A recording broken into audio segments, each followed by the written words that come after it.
¿cómo les va? Empezamos una nueva emisión de Los Siete Locos. Bueno, hoy vamos a seguir con este ciclo que estamos haciendo más o menos una vez por mes, que es invitar a una sola persona para charlar toda la hora. Gente que tiene muchísimo para contar. Nos interesa que venga acá y nos cuente un poco su vida, su trayectoria. Usted se acuerda que ya estuvieron Aldo Ferrer, Sara Facio, y hoy nos visita un músico, un gran músico y un gran poeta. Ahí lo presentamos. Lito Nebbia nació en Rosario en 1948. Hijo de músicos, comenzó a cantar desde niño en clubes de provincia. A los 17 años grabó su primer álbum con Los Gatos Salvajes. Poco después el grupo se separó y él formó Los Gatos. En 1967 compuso La Balsa, que se volvería un éxito masivo y revolucionaría el rock en español.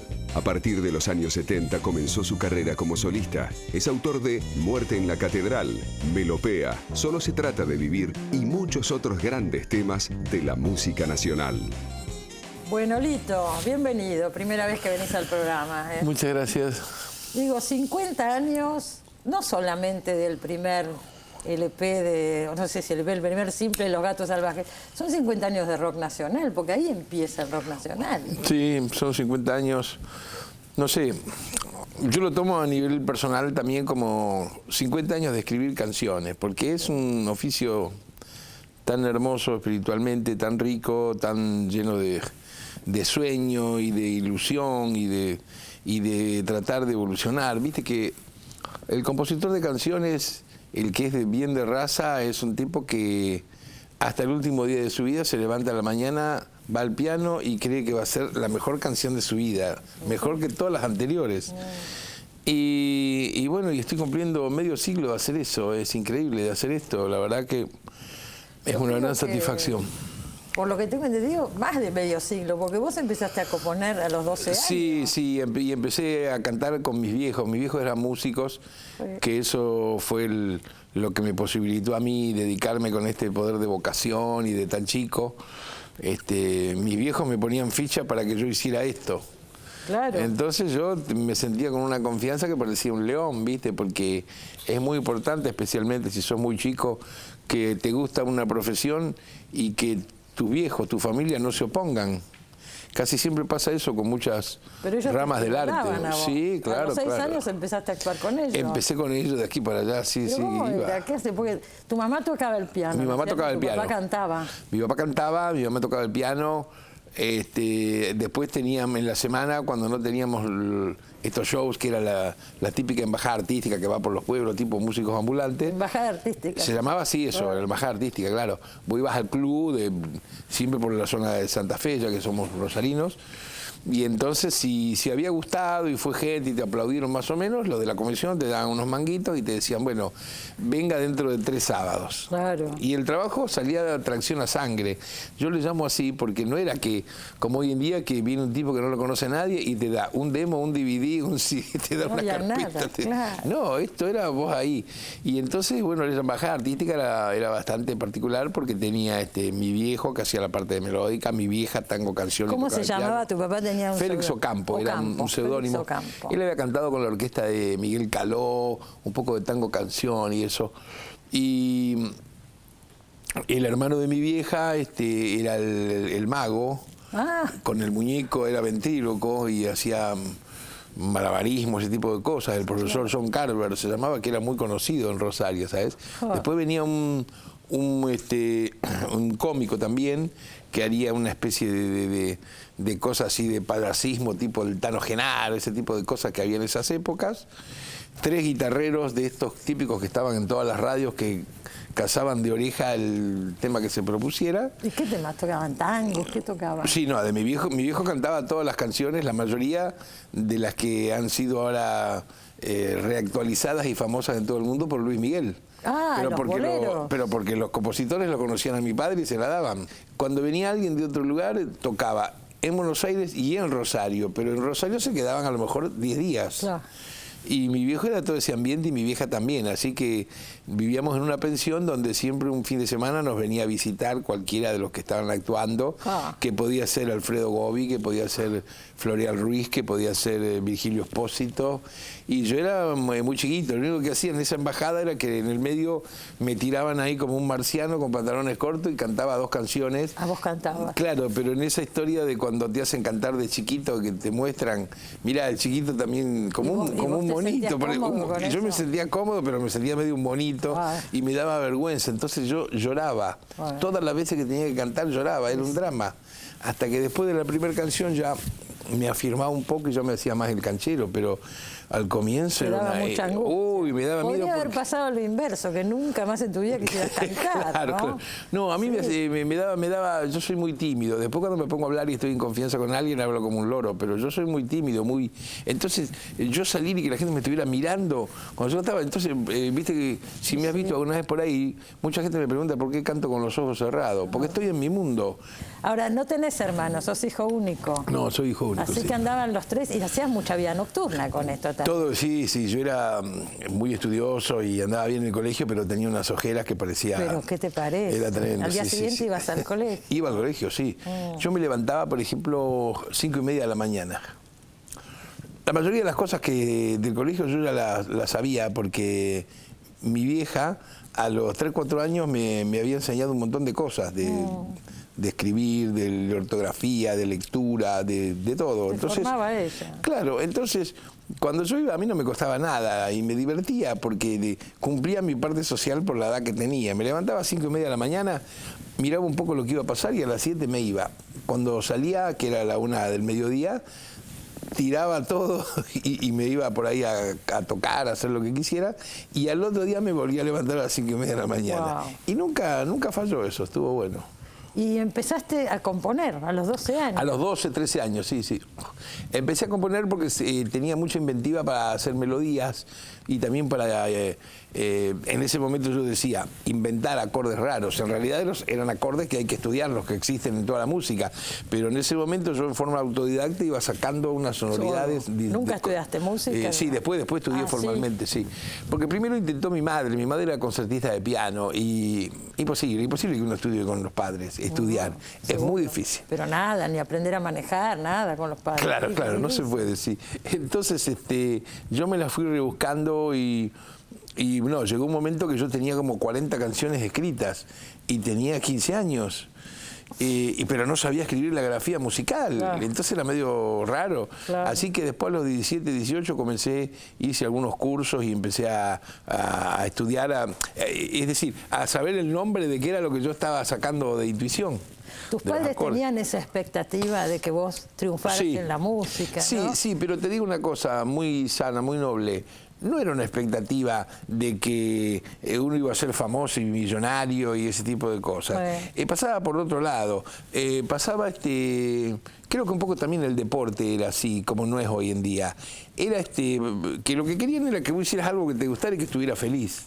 Después te podía ir muy bien, podías ganar dinero, podías conocer el mundo o no.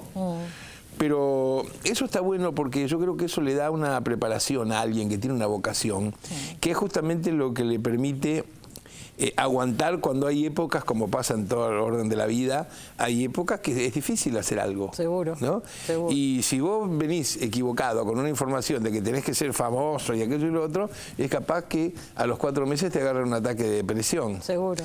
De esta manera, para mí era un juego. Lo que vos sabías es que tu camino era ese. Claro.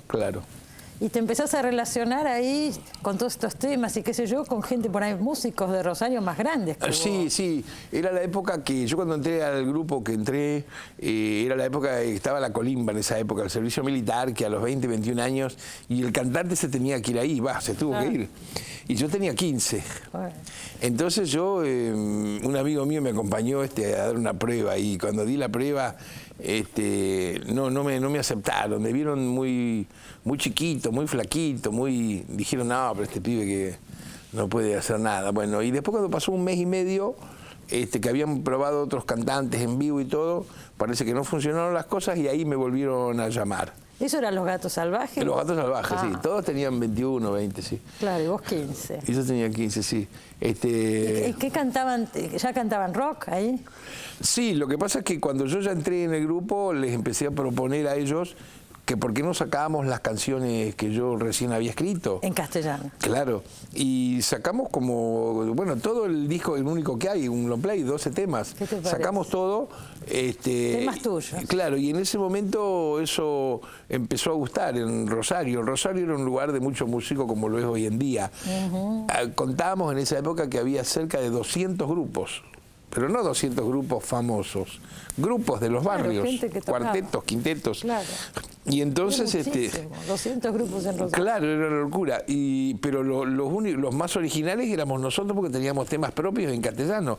El resto, todos cantaban en inglés, en italiano, o si no, algunas canciones también yanquis o inglesas, con una versión castellana que le fabricaban acá, que era terrorífico. Sí, yo me acuerdo de eso. Porque era una versión castellana que no tenía nada que ver con nuestra idiosincrasia, ¿no? Claro.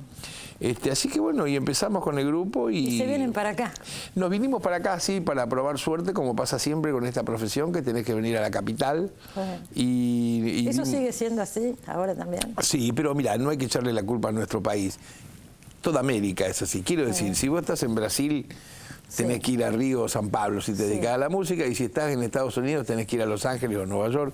Prefiero como centro donde están un poco las industrias. Claro. Los lugares donde vos querés grabar, querés hacer algo. Bueno, así que nos vinimos y dimos una prueba y nos dieron para que 4 sábados hiciéramos algún bailecito y el programa de televisión que tenía esta compañía, que los domingos en Canal 13 tenía un programa de televisión. ¿Cómo se llamaba? Escala Musical. Escala Musical. Era famoso muy conocido. programa Era de esa famoso, época. claro. Así que nosotros hacíamos los bailecitos que nos daban ese viernes y sábado. El domingo al mediodía cantábamos una canción en el programita de tele. Terminaba el programa de tele a las 2 de la tarde, nos íbamos a la estación de ómnibus, nos volvíamos a tomar el micrito hasta Rosario. Y al otro día yo iba al colegio. Lo de la vida esa durante un mes sucedió, hasta que apareció alguien de una compañía discográfica que quiso que grabáramos un disco. Y bueno, y esto más algunos seguidores que teníamos así, hizo que la empresa esta nos ofreció un contrato de 9 meses, pero ya quedándonos a vivir. Y vivían en un hotel por Avenida de Mayo, Sí, ¿no? sí, vivíamos en un hotel muy gracioso, ¿viste? Porque muy buena gente, unos gallegos que nos daban el restaurante, era hotel con comida. Entonces, bueno, al mediodía comíamos la sopa, esto, lo otro, pero después se vaciaba el restaurante, ¿no es cierto? Y ellos nos permitían ensayar a la tarde. Ah, mira. Y esta empresa les pagaba por mes donde vivíamos. Vivíamos bien, pero tranquilo, en una habitación vivíamos los 5. Claro. Bueno, la cuestión que en los 9 meses anduvo todo muy bien, muy bien, muy bien. Hasta que un día tuvo un problema la empresa esta y quebró. La de Escala Musical. Desapareció Escala Musical. Entonces, muchos grupos quedaron en la nada, especialmente los que no éramos de la capital. Claro. ¿A dónde ibas? Claro. Entonces, bueno, hubo un zarandeo y ese último mes no llegó el cheque para pagar el hotel. Entonces, los hombres, la gente de ahí se puso mal, nadie les hablaba y nos sacaron, nos echaron. Porque acá no paga nadie, ustedes se tienen que ir. Entonces nosotros nos fuimos con las valijitas que teníamos, que parecíamos pulgarcitos, ¿no es cierto? Y nos fuimos a la puerta del hotel, pero no teníamos dónde ir. No era que teníamos una tía, un amigo, un pariente. No conocían a nadie. Entonces nos quedamos en la puerta del hotel.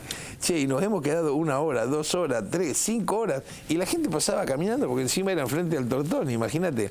Y veía unos tipitos flaquitos, melenudos, que están ahí con unas valijitas como de penitencia.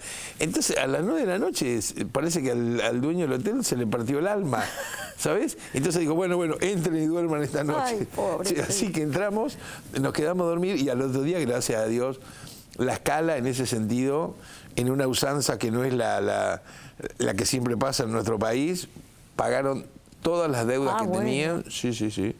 Pagaron todo y bueno, pero igual, al terminar ese contrato el grupo se disolvió. Y la mayoría se volvió a Rosario. Unos se quisieron ir, otros se quisieron quedar, bueno, siempre pasa. Siempre. Pero antes de pasar a la otra etapa, ¿en este mismo programa, La Escala Musical, debutó Spinetta?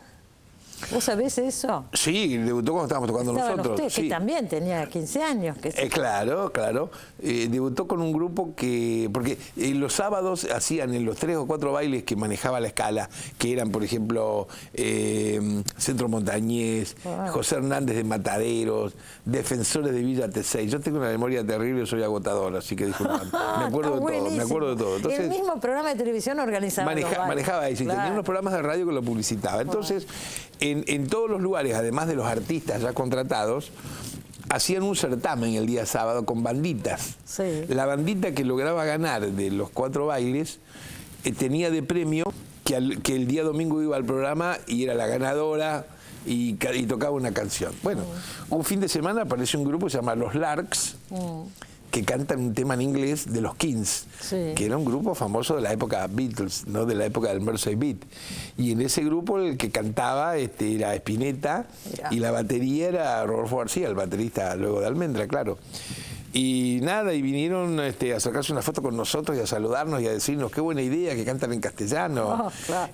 Todo esto que había nada más que una diferencia, suponte, de 2 años, porque finalmente, después cuando ya salimos con Los Gatos, Almendra, ya con todo el material y con las composiciones de Luis y todo eso, fue 1 año y medio después nomás, ¿no? Todo estaba por ahí cerca. Se dio en ese momento. Claro, pero ese día fue que los conocimos así sin querer, ¿no? Estaban los Shakers también. Los Shakers, extraordinario. Uruguayos. Eran uruguayos. Los Shakers, fantástico. Eran un grupo que inventa una compañía como para hacer una especie de cover de los Beatles. Sí. Pero los tipos tan talentosos que, cantaban en inglés, se peinaban con flequillos, pero empiezan... cantaban, ¿no? Sí, pero empiezan a hacer unas músicas extraordinarias. Muy buenos músicos, los 2 hermanos, estuvo Osvaldo Fatoruso, que se hicieron muy amigos nuestros porque éramos los 2 únicos grupos, digamos, como se decía en esa época, pajueranos, que no conocíamos la capital. No eran de acá. Claro, ellos venían de Montevideo. Encima Montevideo, o al revés, es muy parecido a Rosario, para mí, ¿no? Sí. Que el cafecito, que la librería. El tamaño de ciudad. Sí. Así que nos hicimos muy amigos y siempre estábamos, cuando tocábamos esos domingos, estábamos juntos. Eran solidarios entre todos ustedes. Sí. Muy buena gente, toda la de los Shakers, muy buena gente. Bueno, la cuestión es que los Gatos Salvajes se vuelven a Rosario y se quedan 2, ¿no es cierto? Se queda el organista, Ciro Fogliata conmigo. Y ahí acá, ¿no? Claro, ahí empezamos a tocar donde sea para sacar para la comida. Yo tocaba el bajo a veces tocaba el bajo, a veces tocaba la guitarra. Y cantaba. Sí, cantaba, sí, pero a veces me salía un trabajo para ganar para la noche, claro, otra cosa. De acompañamiento. Tocaba, qué sé yo, en esos locales de 25 de Mayo, de Street Tease, de cualquier lado. Claro. ¿Y vivían dónde? ¿Siguieron ahí en Avenida de Mayo? ¿Se mudaron? ¿Dónde? No, estábamos en otro lugar por 11, un lugar de una pieza más económico todavía. Y después una época que ni la pieza teníamos, dormíamos en cualquier lado, en una plaza, en la casa de alguien que nos cobijara. Bueno, pero no vamos a hablar de eso, o en la Perla del 11 toda también, la noche. Sí. Se las arreglaban como podían. Claro. Y ahí, señores, surgen Los Gatos. Pero ahora nos vamos a ir a un corte y volvemos ya directamente para hablar de Los Gatos en el próximo bloque. Ya volvemos, no se vayan.